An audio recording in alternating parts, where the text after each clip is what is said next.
নাস্তা তো প্রতিদিনই করা হয়, কিন্তু এই শীতের সন্ধ্যায় তেলে ভাজা খাবারের প্রতি আগ্রহটা যেন একটু বেড়েই গেছে। প্রতিদিন সন্ধ্যা হলেই মনে হয় নামাজের পর কিছু না কিছু তৈরি করি, আর সেটা অবশ্যই তেলে ভাজা খাবার। জানি না শুধু আমারই এরকম নাকি সবারই এরকম হচ্ছে। আর শীতের সন্ধ্যাটা একটু বড় জন্য অবসর সময়টা কাটতে চায় না, নাস্তা হলে বেশ ভালোভাবেই কেটে যায়। তো হ্যালো এভরিওয়ান, আসসালামু আলাইকুম। কেমন আছেন সকলে? আশা করছি সকলে ভীষণ ভালো আছেন।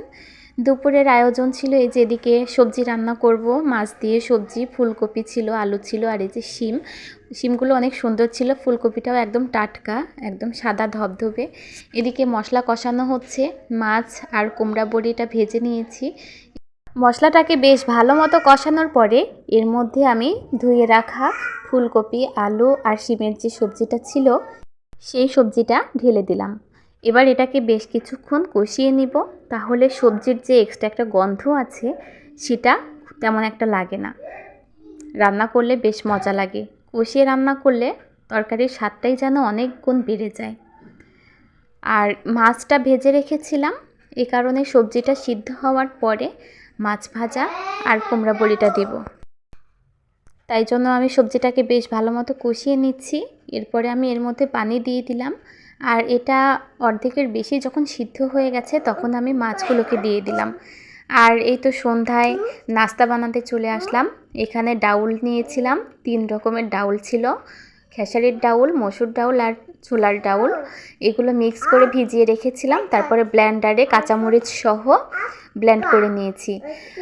আর এখানে পেঁয়াজের সঙ্গে এটাকে ভালো করে মিশিয়ে নিয়েছি।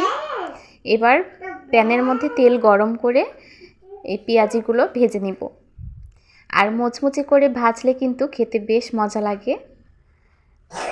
আর খেসারির ডাউলের পেঁয়াজও কিন্তু অনেক বেশি মুচমুচে হয়, এই কারণে খেতেও খুব ভালো লাগে।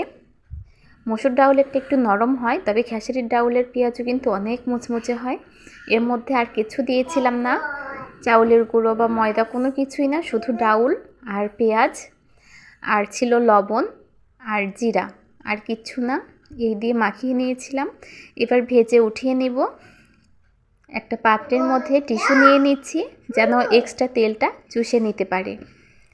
আমাদের শরীরের জন্য তেলটা খুবই খারাপ, যতটা পারি অ্যাভয়েড করার চেষ্টা করি, তবে ভাজা পোড়া না খেলে তো মন মানে না, এই কারণে খেতেই হয়। এবার একে একে সবগুলো পেঁয়াজু এই টিস্যুর ওপরে উঠিয়ে নিব। আর পেঁয়াজগুলো কিন্তু অনেক বেশি মুচমুচে হয়েছিল, আর অনেকটা পরিমাণে করেছিলাম, এ কারণে তৃপ্তি সহকারে খেতে পেরেছি।